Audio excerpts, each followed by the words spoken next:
Hello, everyone, and welcome to This Week in Fantasy Baseball. I'm John Cudd, joined by my co-host, as always, Patrick Fitzgerald. In this episode, we're, of course, going over the latest news and notes around baseball, recapping the hitter and pitcher performances from this past week, and giving some streamer recommendations at the end of the show. But before we get to all that, Patrick, how are you doing? Hey John, I'm doing well. The O's are finally playing some good baseball. Trevor Rogers, looking like he's going to win the Cy Young, and yeah, but not really. But in all seriousness, nice to see them playing some good baseball and a couple bright spots in basically a lost season. So yeah, just trying to enjoy that. How are you doing? I'm all right. The same could not be said of the Twins. I think we just got swept by the Athletics, which is a great way to start off a little bit of the softer portion of the schedule. So we are in full on tank mode. Our roster or our bullpen, should say, is like filled with a bunch of 30 somethings who have no business being in the majors. To be completely honest, Jose Urena, I believe, started today's game for the Twins. So. Yeah, it's going great here. I am in my third place game in my home league, so unfortunately wasn't able to pull out the win in the semifinal, partially thanks to Kyle Tucker being in just the Oh, most historic slump of all time. But yeah, that was a little rough, but ultimately, playing for third place, that's still pretty decent. last year was the secret shin fracture with Kyle Tucker, and this year it's the secret hand fracture. He can't catch a break, huh? Yeah, it's super frustrating. You look at his stats from the beginning of August, and it's just Hmm. wow, he just can't hit. and because he can't hit, he can't get on base and he can't get steals, and all of a sudden this kind of dream of a 30-30 season is like slowly going away for Tucker. Yeah, going to be interested to see, where he goes next year, given the slump. He seemed like he was, returning that first round value and, pretty likely to go again in the first round, but can't quite be so sure now. Right. Yeah. I mean, hopefully it's really just related to injury, but kind of like we talked about with PCA last week, right? Like just sometimes when you have a little bit more consistent of a downturn in your season, it just is going to depress your value just a little bit. So yeah, it'll be interesting to see where Tucker kind of ends up next year, especially team context wise too, right? Like, Yeah, that's still a where is he question going to mark. play Yeah, too? That's going to be a big part of maybe his draft stock next year. absolutely. All right, Bart. Well, before we get into the rest of the podcast, just a reminder that you can follow us on Twitter at ThisWeekPL. You can send us your fantasy baseball questions to our email at thisweekplpod@gmail.com. Make sure you subscribe to or follow the podcast on whatever streaming platform that you listen to. Again, we're on all of them: Spotify, Apple Podcasts, YouTube. Wherever you listen, make sure you follow us and leave a 5-star review if you enjoy the show. We are going to get started into injury news, kind of just focusing on some of the bigger players. We're going to start off with William Abreu of the Red Sox. He is going back on the injury list after a couple healthy weeks, but unfortunately now he's back on there with a right calf strain. Adley Rutschman of the Orioles going on the injury list with a right oblique strain. Tyler Stevenson, another catcher from Cincinnati, left thumb fracture for him. Wow, a bunch of catchers actually. Francisco Alvarez of the Mets going on the injury list with a right thumb UCL strain. Those trio of catchers, I would say none of them are probably guys that were rostered in 12 teamers. I'd say Francisco Alvarez maybe had the best chance out of those three. But it's always tough when you lose a catcher in one catcher leagues, just kind of this late in the season, especially with playoffs coming up. Yeah, it's already, I think it's getting better as a position fantasy wise, but even still, it's pretty thin. So to lose a guy this late in the year, it's like kind of just streaming, honestly, if there's no like, option that kind of sticks out among the guys who are available. Yeah. Brandon Donovan of the Cardinals going on the injury list with a left groin strain. Jake Berger just can't seem to stay healthy this season or really just stay on the major league roster. Going on the injury list with a left wrist sprain. His teammate John Gray, right shoulder nerve irritation is what they called it in terms of him going on the injury list. But honestly, I think they were kind of ready to DFA him, and then just turns out he was hurt. So this was another way to kind of remove him from the major league roster. Kyle Stowers of the Marlins going on the injury list with a left oblique strain. Really unfortunate for him, having a little bit of a breakout season, but it looks like he's going to be out for a little bit. And then kind of the biggest news, maybe fantasy wise, Zach Wheeler going on the injury list, dealing with a blood clot. And obviously, there's no timetable for his return at all, which is a big blow fantasy wise for sure, and of course to the Phillies as well. But hopefully, just that Wheeler can kind of get that figured out. And yeah, it's kind of funny because this is really his first injury in a while. He's been kind of the example of the Iron Man, so to speak, on the pitching side. But unfortunately, it looks like this season he is not going to be able to finish it healthy. Yeah, him and Logan Webb, I feel like are two of the most, like durable pitchers. Definitely scary to see. They haven't really given an update on timeline yet. Seems like maybe we'll get one this weekend, but he was my second round pick in a Yahoo league, and I noticed that I can't even he's on the can't drop list, even though he's injured, which I feel like Yahoo should probably fix that. Like if he's out for the year, I don't want him, clogging up an IL spot, but I guess nothing you can do about it. But yeah, hopefully he could come back for the Phillies in the playoffs, but it really seems kind of up in the air right now.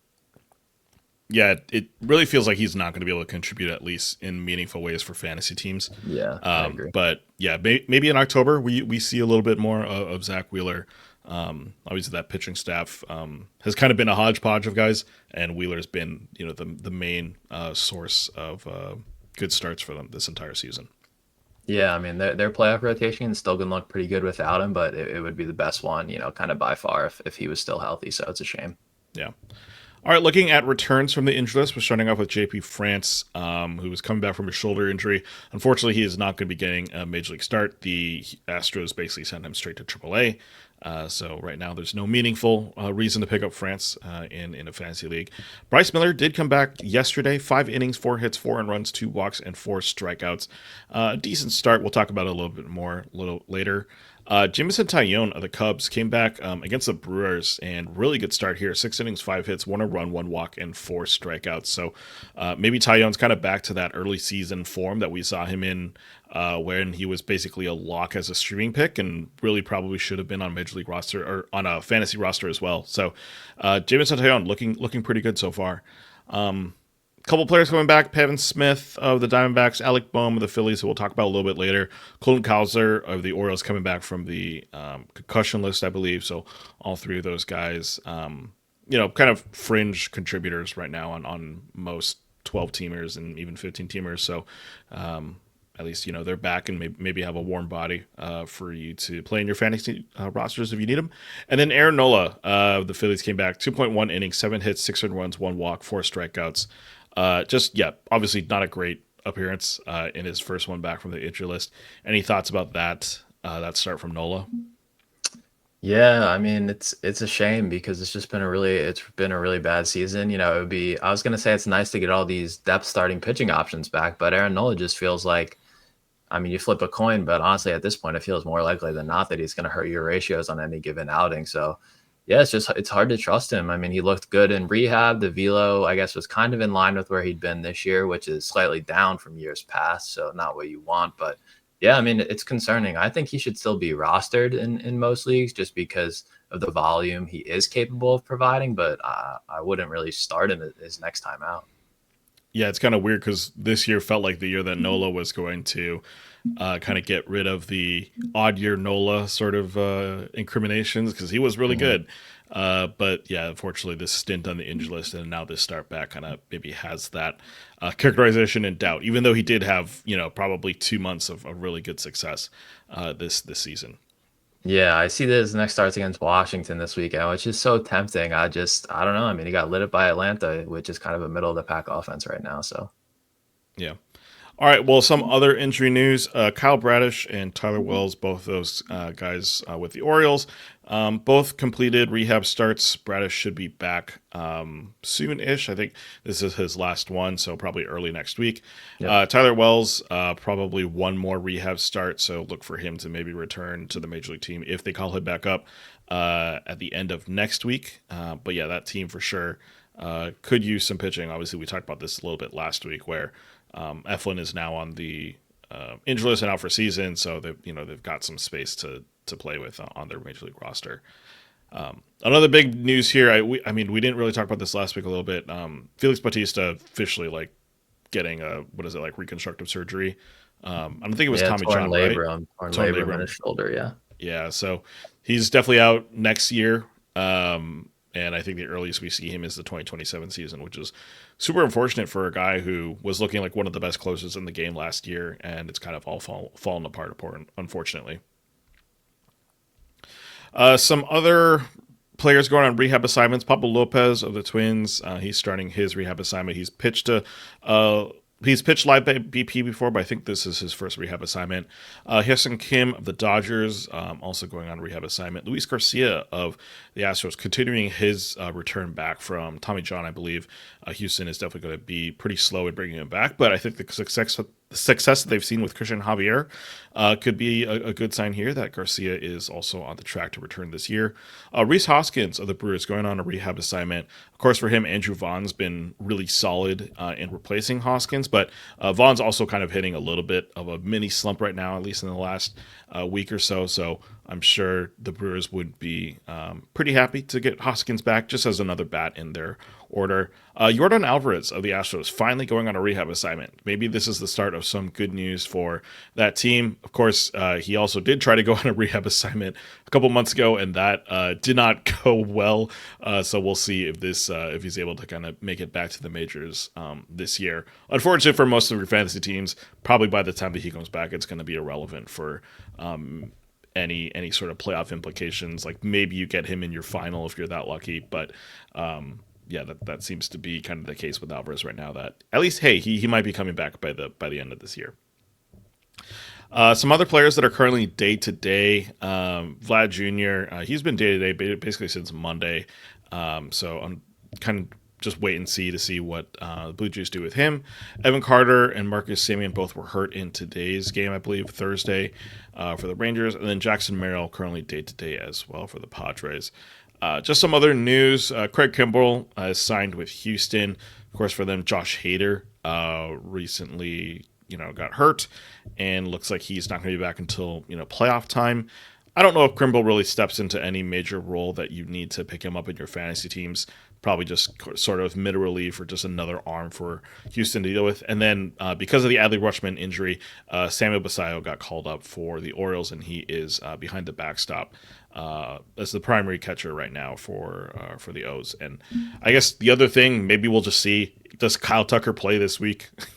He's been held up for I think 3 games so far. He probably does play in this weekend series, but yeah, it's kind of interesting the way that the Cubs are choosing to deal with this kind of slump that he's in, and really this revelation that, oh, hey, he has this finger injury that's kind of not going away. Just kind of curious to see what they end up doing with Tucker and him because of his health.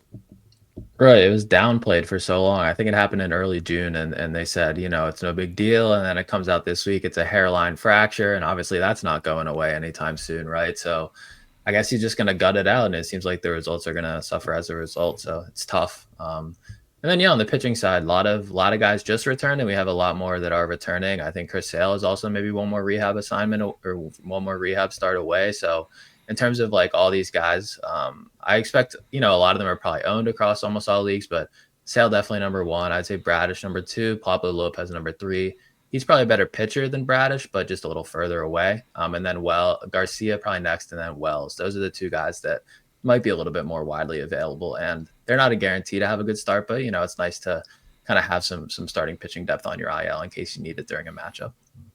Yeah, it's kind of unfortunate for all those teams that they're not really teams that are really challenging for wins Yeah. right now. Garcia is maybe the closest one, and again, I highly doubt that Houston's going to let him go a full 6, anytime when he starts. So we'll see what they end up doing with him. But yeah, a lot of these guys, unfortunately, are going to be really poor in wins leagues, just because of the nature of the teams that they're playing on. Yeah. All right, well, that is going to wrap it up for the injury and news update. We're going to start off with player performances with Friday. So who we got there? Yeah, Friday, Justin Havelock was on our hitter recap with Cole Youngblood. A shout out to Mariners rookie Cole Young, who's putting together a decent season in terms of, defense and just being an average bat as a super young middle infielder. I think he's still a little bit off our Shadow League fantasy radar. So I'm going to talk about a guy who's been polarizing for a while, but also a great fantasy contributor over the years. That's Christian Yelich, outfielder with the Brewers. He was 4 for 5 on Friday with a double, 2 homers, 3 runs, and 5 RBI. Those were Yelich's 24th and 25th homers of the season, and the latter was a go-ahead home run in the 6th inning. The power and speed have cooled off pretty, a good amount in the second half. He's got 6 homers and only 1 steal so far in the second half, but the overall line is still, really good. His slash line right now, 264, 345, 465 with a 126 WRC plus. 74 runs, 26 homers, 87 RBI, and 15 steals. So he's really doing it for you across the board right now. I actually went on the Fangraphs Player Rater to see where he was in, your kind of standard leagues, and he's 16th. So I wasn't expecting that line to put him that high, but I guess he is kind of just above average across the board and fantastic in RBI. So I guess it's not too surprising. There was a draft earlier this week for people that, pay a lot of attention to the fantasy industry. It's a league of really respected players who do a 50-round draft and hold, kind of standalone league on the NFBC. They draft the first 11 rounds this week and then finish the rest of it in a couple of months. And I saw Yelich went 98th in this draft. And honestly, that seemed kind of low to me. It is still, I guess, up in the air if he's going to get outfield eligibility because he doesn't quite have the games. But do you feel like that's a buy just given, his track record and how good he's been this year? Yeah, I think Yelich in the 10th makes a lot of sense. And the average actually is the one thing I'd pay attention with Yelich because 264 is like decent.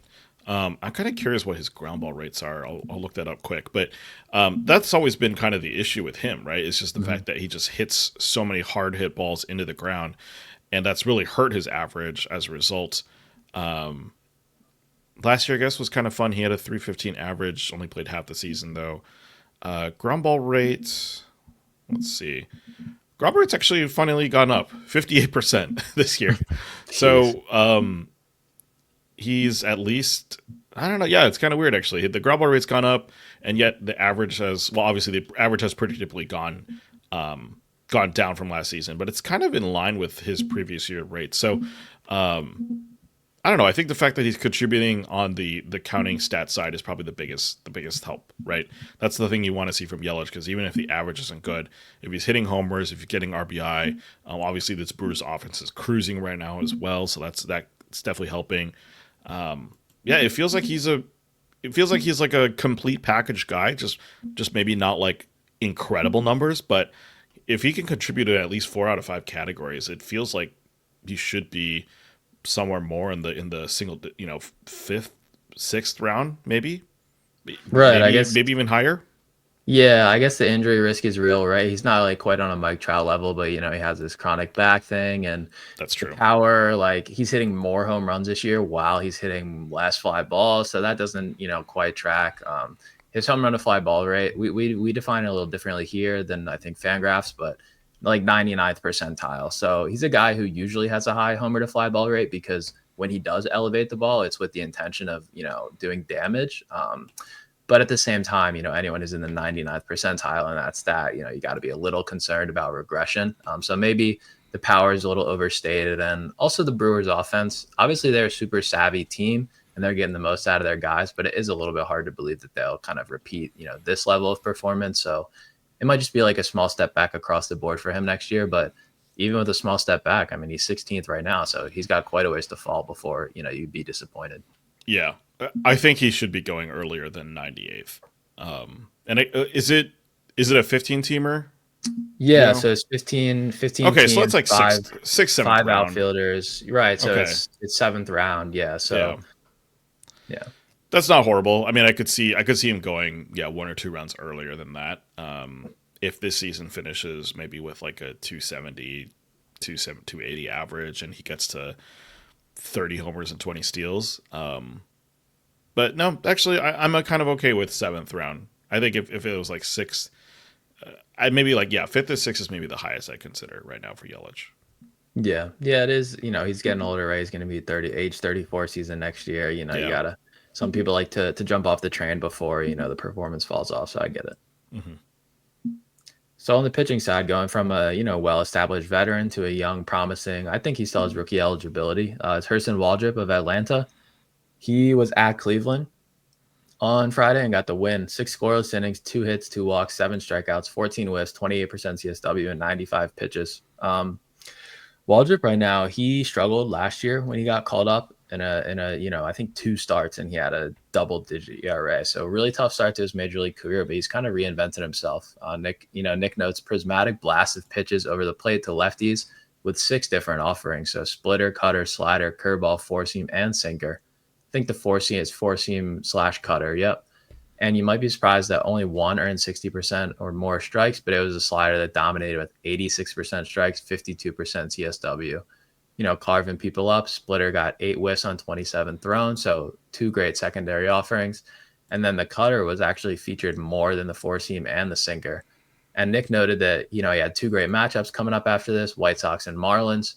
And Nick really likes Waldrop as a kitchen sink arm, has him, 66th on the list right now. Much more interesting than kind of the two-pitch guy we saw last year. So fast forward to now, we saw the outing against the White Sox. He got the win, 7 scoreless, another scoreless outing, 7 strikeouts. He's 66 on the list right now, like I said, but I'm sure he will be rising after another scoreless outing. Are we all in on him as like a top 50 arm the rest of the season and for next year? Or do you think this is just kind of a heater that, just looks really good right now, but, he's going to suffer some real regression coming up? Yeah, I mean, his CSW numbers on all his pitches are insane. Well, I guess with the exception of his cutter, but like splitter, curveball, slider, sinker, all of them are like 95th percentile or higher.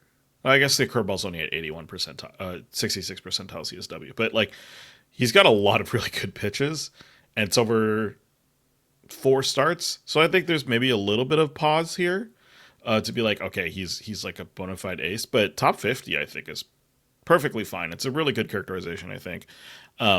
I picked him up in Dynasty because someone had dropped him because, he just wasn't very good last year. So maybe some of that, maybe there's some of a little bit of bias against Hurston Waldrop. But yeah, I think top 50 is perfectly capable for him, especially if these strikeouts continue at the rate that they're going. If he is, more than a strikeout in any guy, that is extremely valuable and definitely pushes someone up in those rankings. Yeah, yeah. I mean, Dynasty, that's a great ad. It's nice that he was even out there and you're able to snag him. I think Waldrop, yeah, maybe top 50 rest of the season. We'll be interested to see how it goes. I think I'd be a little hesitant to maybe invest that type of pick in him next year when, it's a healthier starting pitching class. But yeah, it's interesting because he was bad at AAA this year, basically. Like, you just look at the results, they were not impressive. But he also is pitching with a completely different arsenal. I think it was Sean Murphy who was working with him and, recommended he start throwing a sinker. And now it's one of his, primary fastballs, right? So he's just a different guy than he was when he was putting up those poor AAA numbers. So it's difficult to figure out how much to attribute to the refined arsenal or how much is he's just on a heater right now, right? He's kind of reinventing himself on the fly. So it's nice to see at least, that he's skilled enough to make those changes and have success right away. So that's cool. Yeah, the one thing I'm kind of curious about is his last year home run per 9, 3.86. This year he hasn't allowed a single one. I'm kind of curious if that's just luck. That like in his 4 starts he just hasn't given up a homer, which is like, yeah, that is perfectly possible. And if he's really good at that, a 4.7 hit per 9 right now, like I don't believe that he has that kind of hit suppression. But even if he regresses to, let's just say the average, the mean, like not even his career average, because he really doesn't have that much stats to back that up, but just like the MLB career average, right? Like he's not going to be that bad of a pitcher, all things considered. So yeah, if the strikeouts continue, I think he could be a very interesting guy to look at in drafts next season. Yeah, I mean, I think this deep arsenal trend just continues, right? He's got 5 pitches he throws more than 10% of the time, and he's able to keep hitters off balance as a result. Yeah, especially when your first one's a splitter. That's really interesting that their most used pitch is that splitter. Yeah. All right, well, moving on to Saturday. Thanks to Kevin O'Brien for Break the Rice, the hitter recap article referring to Ben Rice of the Yankees, who's having a pretty nice season for himself. But we're going to talk about Michael Harris II out of Atlanta. 2 for 5 with a double, a homer, a run, and 3 RBI. Harris is on an absolute tear in the second half of the season. Atlanta was, their offense was great in this game on Saturday. They beat the Guardians 10-1. And Harris got his 14th homer of the season in this one, along with 2 hits. Since the All-Star break, so basically like the last month of games-ish, maybe month and a week, he's hitting .382 with an 11-13 OPS, and he's got 10 out of his 14 homers this season and 134 plate appearances. So that's an incredible rate right now. Obviously, not like something that's sustainable over an entire season, but nonetheless very impressive for Michael Harris. It feels like we've been waiting for his breakout for a few years now. I was kind of surprised. This is actually his fourth season in the majors. He actually might be in reach of having his first 2020 season, like you mentioned. I think he's now at 14 homers, maybe I can't remember if it's 14 or 16 homers, double digit steals as well. So yeah, he's pretty close to that 2020 mark with about a month and a half to go. In drafts this year, there was a lot of helium around him. He was going off the board in like the fourth or fifth round, so even like ahead of like a guy like Yelich who we were just talking about. So obviously, we've got a month of sample. The first half of the year was not very good for Harris. Do you see kind of this month as a breakout of proof of something working out for him, or is the profile still too inconsistent to really put a lot of faith in Harris actually, representing the player he could be right now? Yeah, there's a lot of moving pieces here. There was a stance change, right? He's opened up his stance and he's holding his hands higher, I believe was the change, and it's clearly working for him. It's also I was reading something on Fangraphs. They actually put an article up about him earlier this week, and it was talking about how he's just been basically just crushing, mistake pitches, crushing pitches in the heart of the plate. He was a little passive earlier in the year, and he's just kind of leaned into his swing happy approach. Like he's a guy who has one of the worst chase rates in the league, but he has really good contact skills. And, he was running cold with that for a while. And now he's just seemingly has leaned into it, right? His walk rate's even lower than it has been in years past. I think it's like 2.5% or something terrible, but he's crushing mistakes right now. So I think that basically the conclusion of the article is that that's going to regress some, but it is a promising change to see. So yeah, I think like the season long numbers that we're going to see from him, it's probably going to be like around 100 WRC plus, a kind of a league average batting line, but getting there in an unconventional way. So for fantasy, it looks like a 2020 type profile. It seemed like, we were finally going to get cheap Michael Harris, because he's a guy who great rookie season, has been drafted super high ever since and hasn't really returned the value. And now this heater might just be pumping it back up. So yeah, I think the truth is just kind of somewhere in between. I think that the season long line is kind of just more resembles the type of guy he is rather than the terrible first half or the great last 6 weeks. Yeah, I guess for context, the current slash line 257, 277, 427 over the season. So I think that can kind of speak to how bad that first half was, Yeah. considering that he currently has a 382 average with an 1113 OPS. It is also his worst season by metrics too. Like his average peaked in 2022 at 297 with a 339 OBP, 514 slug, and he's kind of been chasing that season ever since. And yeah, I mean it's interesting. I could see this being worth putting another fifth round pick on him, but the numbers are very similar to Yelich, right? In the sense that he's kind of a guy who can help in all five categories, maybe not average as much. And so, do you like the guy who's younger at 24, or do you like the guy who's been able to show this more consistently? But he is going to be hitting like his age 34 season, right? In Yelich, so some of those interesting conversations to be had for sure next season around draft time. Yeah, I'm looking right now. He went in this draft that I was talking about earlier, like a round or two ahead of Yelich. He went like 80, pick 80. So Okay, I think I'd rather have Yelich, but I guess, you got to buy into the hype right now, right? Someone who's just a drafted little right bit, now is going to be pretty fired up about what he's doing. exactly. All right, well, moving on to pitchers. Thanks to Nick for the Embrace the McLean Slate pitcher recap or SP roundup article referring to Nolan McLean, who is a rookie with the Mets. But we're going to talk about a former Met in Justin Verlander of the Giants going up against Tampa Bay in a no decision. 7 innings, no one runs, 2 hits, no walks, and 8 strikeouts. I'll just preface, I was really frustrated by this one because I started Verlander the week before with his matchup against the Pirates. Was not very good in that one, so I was like, he's not going to be good against the Rays, and he goes out and just throws an absolute gem. Yeah, part of that was 67% four seamers at 94 miles an hour, which is crazy. Just that high of a fastball rate. But yeah, he threw more than that. He had sliders, he had curveballs. All of them were really solid in terms of getting strikes. Those two pitches combined actually had an 80% strike rate, which is crazy. The fastball is actually like, decent. It's got 20 inches of vert, and it's got like also like horizontal movement as well. So it's kind of just confusing batters in general. But the problem with Verlander, he's just been so inconsistent this season. He's like three strings of good starts and three strings of bad starts. Good and bad, and it's almost like a matchup agnostic, right? Like we just mentioned, he kind of had some poor starts against the Pirates, and now he gets the Padres and the Cubs next. And Verlander is like firmly like a streamer for me, right? He's not really worth holding on to a team, holding on to a roster spot, even maybe like 15 teamers. With those two matchups coming up, Padres and Cubs, is Verlander someone you're holding in those matchups and hoping something works out, or are you kind of looking for greener pastures elsewhere? Yeah, I think the inconsistencies, make me treat him as a streamer, and those aren't the matchups to stream him in. He actually just went today against the Padres, and it was ugly. He first three innings scoreless, and then 2 runs in the fourth, and then six in the fifth, right? So it ends up being 7 earned runs, and it's just like, yeah, he's tough to figure out. He's old, right? And it's been a very up and down season, and the stuff seems there, but the consistency has just gone away. Obviously, I had him in the streamer a couple of weeks ago, and it was a 2-start week. First start was great, second start was terrible, and then last weekend he just absolutely shoves when it seemed like a slightly tougher matchup. So yeah, you don't necessarily know what you're getting. I think he's just better left on your waiver wire. Too much ratio risk, and the Giants are playing terribly, so he's not going to get you a lot of wins.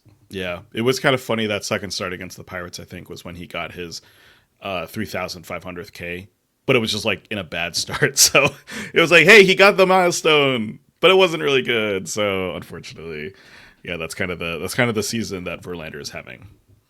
Yeah, he fell to 1-10 today. That's a tough win-loss record in what could be his final season. Yeah. So on the hitting side, on Sunday the 17th, Kevin O'Brien was on our hitter recap with Game Jordan for Jordan Westberg. He's a little banged up right now. Seems like maybe he'll go on the IL. So I'm going to talk about another third baseman instead. That's Alec Bohm of the Phillies, who we talked about came off the IL. He went 2 for 4 with a home run, 2 runs, and 3 RBIs in this one. I think it was actually his first game off the IL. Nationals made things interesting in this one, but the Phillies ended up getting a much-needed victory. This was Bohm's 9th homer of the season, 2 other hits, a second hit and 3 RBI. And at the Philly third baseman has had a little bit of a down season power-wise and obviously missed some time with the broken rib. His slugging is down 50 points from a season ago, but still, a nice batting average, decent counting stats, and a solid offense. And a nice power heater, would be great for us fantasy managers here down the stretch, but it seems like hard to rely on Bohm for, more than kind of mid-teens home runs at this point. With him coming back from injury, he's obviously probably not a guy who is, kept on the IL in every single league just because the ceiling is a little bit low. How shallow of leagues are we adding Bowman? I had Bohm in a 10. I think it was a 10-teamer at the early part of the season. Basically, because I had like a rotating cast of players at first base. And I think the problem with him is just like he just doesn't get any homers, right? Despite the fact that he hits the ball so hard. And then that just kind of leads to some issues in terms of getting runs in RBI.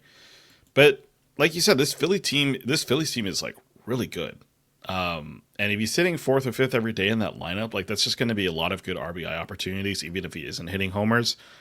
I think I'd probably think about him in 12-teamers. Maybe not as the starting third baseman, but if you got an open util spot that you need someone to play in, or you're willing to kind of shuffle around corner infielders, I think that's where it makes sense. I don't know if he's like a starting caliber third baseman for me though in fantasy in a 12-teamer. Yeah, I'm with you. Despite third base kind of a weak position, I think he's better cast as a utility or bench guy than a starter. He's also got the first and third base eligibility, so a little bit of flexibility that's nice for a bench bat. But yeah, a good lineup spot, very much a kind of a volume accumulator play. So maybe if he's got a heavy game week or some nice matchups, you run him out there. But yeah, I don't think not a priority guy, but can be a nice piece to have. Yeah, his profile seems to scream like he should be so much better, right? He's only got a 16% strikeout rate. He doesn't walk a lot, which is unfortunate for OBP leagues, but he hits the ball super hard, 35.5% hard contact rate. But the problem, I guess, is that 53% ground ball rate. Just a lot of it is going into the ground. So you kind of wish that he'd maybe have a similar approach to like what Yelich is doing, where it's like, hey, he hits a lot of ground balls, but when he turns on a pitch in the air, like it's going yard. But unfortunately for Bohm, like he just does not hit enough fly balls, I think, for it to really matter, unfortunately. Yeah, he has a very kind of like flat swing geared towards up the middle opposite field. His pull air rate has been below average every single year of his career. So he's hitting the ball hard, but to the deepest parts of the park. So I remember when he was in the home run derby last year, I was just like, what is MLB doing? And I think he hit like 2 home runs the rest of the season. So that was a bit of a puzzling decision. Yeah. On the pitching side, on the 17th, Jansen Junk of the Marlins, who we're going to be talking about. Next SP roundup was a Chrismat miracle for Nabil Chrismat. He's the new Diamondbacks fifth starter. But I'm going to talk about Junk, who's been like a nice kind of streaming or, medium term hold play this year. He was at Boston in this one, no decision, kind of a down the middle outing. 7 innings, 3 earned, 6 hits, 1 walk, 6 strikeouts. So good whip, fine ERA, got the no decision with some nice bulk. 9 whiffs, 28% CSW on 87 pitches, so super efficient. Nearly just a 1-run game, but Willie Abreu had a 2-run homer that fell out of the glove of Dane Myers as he was trying to rob it. Another day for, Jansen. He's kind of a classic junk baller. Four-seam command was really good. 41% CSW, 76% strikes, even though he did get taken deep on a well-located inside fastball. But Nick notes Jays and Mets coming up next. Jay's start is this weekend. And kind of notes that this is just, Junk feeling it from a command perspective, but recommends jumping off the train here. He's got like a 4 ERA, I believe 1.12 whip right now. So he's had moments of utility, pretty low strikeout, low ceiling arm though. So if you're holding him, because he was on a nice command run in our shallower formats, do we feel good letting him go with these tough matchups coming up, or do we want to give him another shot? It's kind of funny because like the limiting walks is kind of how you don't get shelled by a team because you just don't let these free passes on the bases, and then yet like the Jays and the Mets are just really scary offenses when everything works out. And I don't know, like he succeeded here against Boston, which I think is impressive in Fenway. I should say that's kind of the main thing. But I think it's maybe still too risky for me to consider him in either of those matchups. Just feels like it could go really poorly, especially considering he's got the 4.04 ERA, so we know that he's a little susceptible to getting hit around. Doesn't give up a lot of homers, which is pretty good. So he does have a good recipe for success. Not a lot of homers, doesn't walk a lot of guys, but yeah, it still seems a little scary to run him out for those matchups. Yeah, I don't love it either. I think that the ceiling is just a little low because he's not a strikeout guy because of how many strikes he throws. He's obviously been executing really well all season long, but he's been executing really well all season long, and he still has a 4 ERA and a good whip. Right, 1.12 is really nice, but I think that's close to the ceiling, honestly. So I just think you're not chasing a ton of upside here. So I would definitely tread lightly. Yeah, I will say I part of the reason I lost my semifinal matchup was because I got outbid on junk in Fab. So sometimes in the playoffs, desperate times call for desperate measures, and maybe you do have to pick up junk for a J start, just because you need to limit your whip somehow, or you need to get some innings or something like that. So, obviously you can't write off any of these guys immediately, but I think there's maybe better starters that you can go for than junk here, unfortunately. Yeah, it's always the worst when one of the most obscure guys like takes you down. You're just like, what am I supposed to do about Yeah, this? exactly. All right, well, moving on to Monday, thanks to Christian Oddman for the Achilles Teal hitter recap article referring to Kyle Teal, of course, the rookie catcher in Chicago. But we are talking about Jurickson Profar of Atlanta, 3 for 5 with 2 homers, 3 runs, 5 RBI, and a stolen base. Yeah, I mean, Profar's kind of well documented. He had that 80-game suspension right after he signed a huge deal with Atlanta, and I think he came back and like looked okay, but nothing great necessarily. But he's been really good over the past couple of weeks. Just in the last week alone, Profar has had 11 RBI and he's slashing 345, 457, 690. Of course, that's like a week of games, so really take those numbers with a giant grain of salt, because if you look at the season long numbers, he's slashing 250, 353, 468. So that's basically about an average outfielder output. But that being said, counting stats wise, he looks like he's capable of finishing the season with 15 homers and 10 stolen bases. And those are still numbers that are pretty good over the course of half a season. So that being said, we didn't really get a full year out of Profar after he had a career year in San Diego last year. He's going to be 33 next year. He's going to be likely the starting outfielder for Atlanta. Do you still think he has any sort of fantasy relevance either this year or the coming year? Yeah, I mean, definitely. I think, obviously the homer steal pace that he's on isn't sustainable, but it just hits at, the upside that he can offer. I was kind of fading him pretty hard coming into the year before we found out all about all this PD stuff in like the first week of the season, just because we were buying high on a career year on a guy who kind of had like 7 or 8 seasons of just being a mediocre hitter. I think his appeal's a lot higher in OBP leagues. Even when he's struggling at the plate, he walks a lot. But yeah, I think he's locked in, right? He's going to be in Atlanta and maybe in a premium lineup spot next year. And I think that that's an offense where we're always waiting for them to kind of positively regress. And, I think the ceiling is not as high as it was when they had that crazy good year. But I think that the floor, I think this season's struggles are not, what to expect going forward. So I think he's just kind of a nice accumulator play. If he gets, pushed up close to like the top, maybe 125, I wouldn't be interested in that. But I think he's a decent, back end outfield starting option. Yeah, I mean, he's batting leadoff right now for this Atlanta team. I don't think anyone's pushing him out of that spot next year, because right now it's Profar, Olsen, Acuna, Michael Harris the second, right? Like, I think they're pretty locked into that lineup, and I wouldn't be surprised if that continues next year as well. So, leadoff batter for Atlanta. That's probably someone that is worth picking up or worth considering in fantasy leagues. Right. Albius's days of being in the top of the lineup might be behind him. And even if Michael Harris is on a heater, I don't think he's hitting leadoff with a 2% walk rate. So yeah, it seems pretty Yeah, likely for Profar to stay up there. yeah. You'd rather have a guy get on base so that Matt Olson can hit the pin rather than just a guy who could like kind of make contact and get on base occasionally. Yeah, exactly.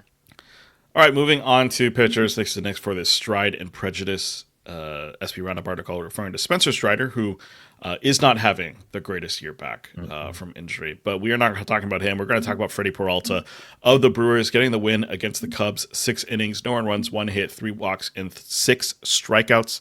That caps a 15-5 record for Peralta on the season. Of course, the Brewers have the best record in baseball, so obviously he's also doing well. But it is surprising that like Peralta was looking like the last few seasons he's had like double-digit losses. So the fact that he's 15-5 already is really good. He might even become the 20-win pitcher. Those still exist somewhere. But anyways, yeah, Nick was like really wanting to give him the aces get an ace tag, but didn't give him, mainly because of the lack of efficiency. He's only had one game above 6 innings this year. He had 8 innings on April 2nd. That being said, I think he has 11 quality starts. So that's still really impressive that even with, not being able to get to past 6 a lot, he is at least getting to 6 and getting those quality starts. But yeah, he gets the Giants next. He's going to probably do well in that one. This is by far his best season ever, which is kind of surprising for a guy who's turning 29 or who is 29, that this is his best season so far. He's got a 2.78 ERA, 1.1 whip. Still has a really high walk rate. It's like, I think 9-10% ish. Yeah. But, that's Freddie Peralta. He is Professor Chaos, as we usually like to call him. The strikeout rate also has gone down. That's probably the unfortunate thing. He was in the 30% like a couple years back. Last year, dropped down to 27%. Now it's at 26%. He is limiting homers more this season, though. So, with the lowering of strikeout rate, he's also not giving up as much, power and that type of contact. So that has certainly helped. Nick has him currently 21st, I think. So Peralta, kind of a fringe top 20 pitcher. Do we feel that's going to be consistent next season? Do we feel like that's going to be what Peralta is next year? Or does the drop in strikeout rate and the fact that this season is by far his best season ever kind of just give some pause to maybe how good this season is going to be when we look back on it? Yeah, I would be a little hesitant at a top 20 price. Peralta's tough because he's never bad, but it feels so difficult to predict when he's going to have a solid season or when he's going to have a fantastic season, right? Like the skills, like you said, they haven't improved this year, but yet the ERA is like a full run lower than we're used to seeing from him. So I think that the improvement in the ratios without, necessarily seeing any big changes has me, probably I'm willing to spend a top 100 pick on the guy, right? But I don't know if I'm willing to push him into the top 20 starting pitchers, even though I do have a ton of faith in Milwaukee, right? They're clearly a good pitching development organization and just a good player development organization. So I think they're going to set him up to succeed. And I believe their park also kind of boosts strikeouts a little bit. So that's something that he's benefiting from in home starts. So I think the floor is solid, but I don't know if I'm quite willing to go like top 20. I guess I'm trying to think about other guys who might be in that conversation. Maybe like Nick Pivetta. That's a tough one too, because he's going to be coming off like by far his best year. So Yeah, it's a tough question, but yeah, I don't know if I'm quite ready to feel good about him as like my SP2. Yeah, it's tough because like the whip's 1.1. You're like, how does he do this with like a near 10% walk rate? But he's just been limiting hits really well this year. 1.01 hit per nine, or sorry, that's the 1.01 home run per nine this year compared to 1.35 homer per nine last season. So yeah, he's just been doing really well this year, kind of uncharacteristically, maybe you could even call it that. Um, and yeah, it's hard to be like, okay, that is who he is, and that's who we're going to target next year, just because we know how volatile he can be. Right, like if you have Green or like Logan Gilbert or somebody like that versus him, like I think I'm picking those guys, every Mm, day of the week. So yeah, he Peralta, like you can't just look at the BABIP because he's always been super hard to hit. So he's gonna run a little bit of a low BABIP, but yeah, even like this 240s number is pretty extreme for him. yeah, 197 average against. So Oof. that's pretty good. Wow. So going to Tuesday the 19th, Scott McDermott was on our hitter recap with Dude, You're Getting Adele, and I am going to be talking about Joe Adele. We do have to talk about him, I think, just because he has put together a really solid season. This day, 3 for 4 with 2 solo homers. Been a pleasant surprise for owners who have stuck with him through this up and down campaign. A former first round pick, right out of high school, top 5 prospect, top 5 fantasy prospect for years. And he just hasn't been able to put it together with, I think this might be like his 5th season at the big league level. Um, Known for hitting, tape measure home runs in the minors, but never quite translated to the majors until this year. A guy who struggled to really ever hit over the Mendoza line. And it seemed like we were gonna get more of the same from Adele this year, based on how the year started. April was a 175 average, 514 OPS, and a 30% strikeout rate. And then things started to click a little bit. 5 home runs in May with an okay average, and then June was fantastic. 11 home runs, 293 average. Pretty up and down since, but seems like he, belongs on pretty much every roster. Has a power bat. His X slug is 563, but he does typically, underperform his X stats a little bit, so might not want to fully buy into that. And the steals have dried up a little bit. Last year he had 15, but he was 15 for 25, and this year he's cut down to 3. So looking more like a traditional low average power profile right now. And he's just such a volatile guy, right? It's nice to see him having some success, but how high of a pick are we really willing to invest in Joe Adele, just given all the struggles we've seen him have at the major league level? Yeah, it feels like. I mean, it's so hard to say with these things. I think I'd start thinking about him after the 10th round. I think part of that is because of the volatility with him. He's also not, at least this season, he's shown that he's not a 5 category guy, right? Because of the steals going down. He also plays for the Angels, which is super unfortunate. So that doesn't necessarily help in his runs department. But the RBI department is pretty good. Like he's on track to finish with 30 homers, right? So it feels weird to say a guy that like can hit 30 is like after round 10, but I think it's just so inconsistent with him. I'd like to see a little bit more consistency. I don't know if we have time to see more consistency with him, but yeah, that's what gives me pause in terms of like putting a higher pick on him then. Yeah, I'm with you. I don't see him going in the top 150 anywhere on this draft. Looks like the last outfielders taken are like Dylan Cruz, Jacob Marcy. That's fun. Kerry Carpenter. So yeah, I think he's kind of behind those type of guys. Yeah, I mean the power upside, right? Like he has 40 home run upside, right? It's just a Yeah, question of is he going to keep the K rate relatively in check, and is he going to be able to tap into more consistency, right? So right. it's nice that the Angels are giving him the opportunity. It's a good organization for opportunity, but yeah, I think I'd probably have to wait until after pick 150 too. Like he's such a hard guy to rely on. Yeah, like the context is that we're excited about a 230 average for Joe Adele Yeah. because it's not 200, like that's how we feel about him, which just really means like it's just homers, runs ish, and RBI, right? That's kind of all he's contributing really. And so yeah, it just yeah, I think even in 12 teamers, right, he's going way further. Like that's like round 15, round 16 maybe.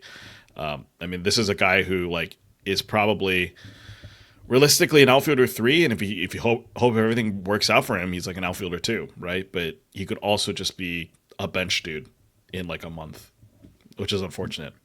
Right. And OBP leagues, like last round pick off your board type of guy, like he's kind of a lock to have a 300 or worse OBP. So you just can't really stomach that. Yeah, 297 right now, which is horrible. Yeah, which is good for him. Career 277. Yeah, So that's I mean, true. he's Yeah. improved, right? Like, Improvement. Yeah. right. I'm not gonna act like he's the same guy he's been, but it's just hard to believe in him taking another step forward after it's taken him years to just get to be, an above average major league hitter. Yeah, absolutely. So on the pitching side is an IL return that we talked about earlier. Nick's SP roundup was Sheehan, Fast, and Fashion, but I'm not going to talk about Emmett Sheehan. I will actually be talking about him a little bit later, but I'm going to talk about Bryce Miller. Return for the Mariners, kind of completing their best five rotation just in time for the stretch run. He was at the Phillies, so tough matchup in his IL return. No decision, 5 innings, 4 earned, 4 hits, 2 walks, 4 Ks. So bad ERA, but the whip is okay. 15 whiffs though, 32% ZSW on 85 pitches. And Nick feels like he's back. The four seamer, that's Miller's premier offering. Has really great carry, flat attack angle when he's at his best.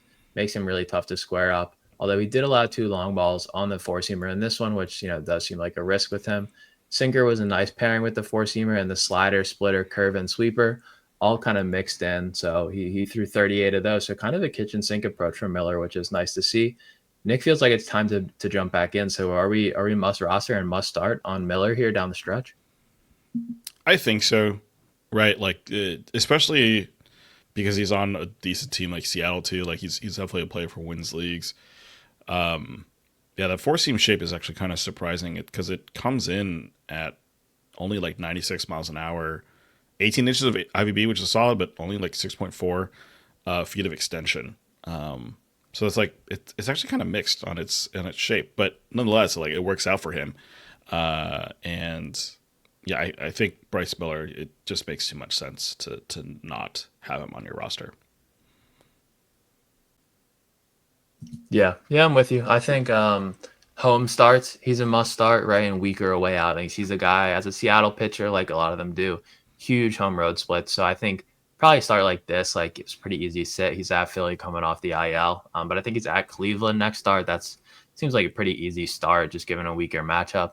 And then he should be back home for some more starts down the stretch. So I think you feel pretty good about him. I had to drop him a while ago because I just ran out of IL spots in the league, which I was kind of bummed about. But he was struggling this year, right? And that's kind of the roster crunch we deal with sometimes. But yeah, I think he's a nice guy to have on your team down the stretch. I think I'd probably slot him in behind like maybe Bradish and Sale, in terms of Sure. IL returners, but still a great option. Yeah, like he's just like really. I mean, I would say his peak this season probably could be like an SP4, just because he still doesn't get that many strikeouts, which is the unfortunate part. But the ratios are going to be pretty decent for him throughout the year. But yeah, I think that's maybe what his potential or ceiling could be right now. Right. The 294.98 ERA whip combo last year is definitely a little misleading and probably pumped up the price just a little bit too much. Yeah, 0.98 whip. That's that's pretty nice. Sure. All right, moving on to Wednesdays. Thanks to Kyle Stansel for the Treya. I was like, yo, Treya. SP Roundup, not SP Roundup, hitter recap article, referring to Trey Turner, who's been on a little bit of a run here, getting some steals for himself. I think he's up to 36 now on the season. But we're not going to talk about him. We're going to talk about J-Rod, Julio Rodriguez of the Mariners. 3 for 4 with a homer, a double, a run, and an RBI. Mariners weren't that great on Wednesday, but Julio got it done with his 25th homer on the season. Again, he's been kind of really selling the story of second half Julio because he wasn't that great in the first half of the season. 109 WRC plus, like that still plays, but it's not a first round player style. But in the second half of the season, which again is about a month and a half or a month and a week, I should say. He's hit 11 homers and 162 WRC plus, which is kind of crazy. And this kind of brings me to the conversation we had about PCA last week, where PCA had an incredible first half of the season, and now he's slumping. Julio's just been the complete opposite, and yet, both of those guys I think could be drafted around the same spot next year, kind of like late first round, early second round guys. How do we feel about J-Rod? Is he just this guy that we accept that like he's just going to be kind of average in the first half of the season and really come alive in the last 2 months of the year? Is that worth dropping like a second round pick on, or should this get priced into who he is as a player and kind of cool off a little bit of his high draft stock? Yeah, I mean, he's the type of guy whose fantasy appeal is always going to be better than like his pure hitting, right? Like his WRC plus is going to be middling, but he makes up for it because he's in the lineup every day. He hits up top and he steals a bunch of bases. He went 10th in this draft that I was talking about earlier. So, Hmm. I mean, I was surprised to see him that high. Like I thought maybe first round, but 10th is surprising, although it's to a player named Phil Dussault, who's won the main event overall title before and is like a very well known and well respected player. So, can't knock the pick there. Yeah, I mean the second half, like first half stuff, like it's so hard for me to buy into those types of narratives. Like I Oh, feel like I completely. need to see that type of thing happen over and over again before I like believe it as a real thing. But him and Michael Harris, like two guys we've talked about today, that's kind of been the trend so far for them in their careers. So I think, yeah, I think he's just like a premium accumulator type option, and he does strike out a lot, and it seems like that part of his game might not be going away. So yeah, I think he's a nice guy to start your drafts with because he's super balanced, right? You get speed, you get home runs, the batting average is fine, and he contributes everywhere. So he doesn't when you draft him, it's not like you have to build your team in a certain way because he's a super well-rounded player. Yeah, I would say just to your point, like he's a great roto league guy because you just don't Mhm. care first half, second half stuff with that. Head to head, maybe it's a little more interesting, but at that point, I don't think you're really thinking about like, oh, is he a first half guy? Oh, he's not. Well, I'm not going to pick him in this head to head league, right? Like that's not really part of the decision making. It could maybe like drop him a couple spots if you're like, I just want someone who's consistent throughout the year. But Mhm. a lot of times you just can't predict that stuff, right? Like No. Juan Soto has a bad month, right? Those things happen. And so yeah, for J Rod, even though there's this kind of narrative of first half, second half guy, it probably ends up not knocking him down as much as maybe we might expect. Right, and his BABIP right now is about 30 points below his career average. His career average is high at 330, but he hits the ball hard, so it's not that surprising. So yeah, it could be due, a little positive regression in the batting average department next year. So I think that, yeah, like a pick 15, like I think he's definitely on your board around there. Yeah. All right, moving on to pitching for thanks to Nick for the he had a really good one on this one that I just don't know how he came up with the name, but it's a viable Messick Donna, referring to Parker Messick. But also referring to Lionel Messi. So Mhm. yeah, just some really interesting name combinations here. But anyways, we're not talking about Parker Messick. We'll talk about him a little bit later. But we're going to talk about Cam Schlittler of the Yankees going up against the Rays. The Rays, I guess, was just letting everyone walk over them this week. I was kind of frustrated because I didn't have Cam Schlitter for this start, and I dropped him in my home league to pick Mm. up some other pitchers because he didn't have the greatest start the week before. And then I missed out on this one, which was really incredible. 6.2 innings, no one runs, one hit, two walks, and eight strikeouts. He got to the seventh with a perfect game, but then he gave up a hit, and then he walked two guys. And then thankfully, it didn't end up being a loss for him, but it was still end up being a no decision, which was really unfortunate. But yeah, Cam, part of the reason why this worked out, he, instead of using the slider and sweeper, he actually got well, Savant is calling it a cutter, but and I guess maybe Nick's knock is that really the sliders he was throwing were actually cutters in the first place because they were coming in at 91 miles an hour. Regardless, he was showing off the cutter. He got a curveball as well, so he was going up top with fastballs, down below with the breaking stuff. His four seamer coming in at 98 miles an hour was really solid. 11 whiffs, 35% CSW, and the curve was getting a bunch of outs in play. So yes, even though he had eight strikeouts, he was also getting a lot of ground outs. Obviously, with a perfect game through six innings, you're going to get a lot of those. He gets the Nationals and the White Sox next, so I think to me, he feels like a must roster guy at least for the next 2 weeks. I don't know. What do you think? Yeah, I mean, with those matchups and pitching for the Yankees, absolutely. Seeming to put it together a little bit after kind of an uneven start, but yeah, he's got a nice arsenal. He attacks hitters. I think the WHIP is a little bit of a risk there, but I think when you're thinking about these matchups, ERA should be good. Probably get a strikeout per inning, and the win chance is going to be really good too. So I think that, yeah, just the context, right? Schedule is almost everything right now, right? We only have a few weeks left, and especially if you're playing in head-to-head leagues versus season long, like it's all about the matchups. You're willing to cut a pitcher of worse, of better skills if they have bad matchups for a guy with worse skills and better matchups. So that's kind of what we harp on down the stretch here, and I think that it very much rings true. So I think with a guy like this, it absolutely applies.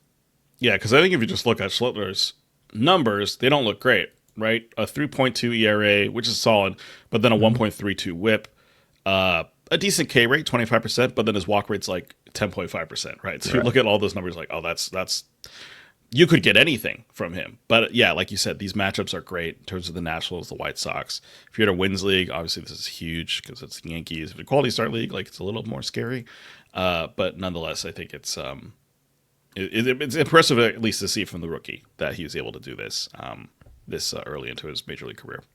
Right. And the White Sox aren't quite the doormat that they've been at times this year, but they're still an offense, especially in wins leagues that you can stream against. Yeah.